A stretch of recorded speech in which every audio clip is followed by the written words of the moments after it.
లోయలో నడిచినా నీవే వెలుగైనావు.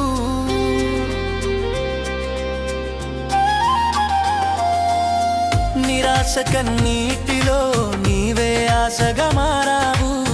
సిలువపై నీ రక్తమై పాపమును కడిగావు. నా కోసం జీవమిచ్చి నన్ను రక్షించావు.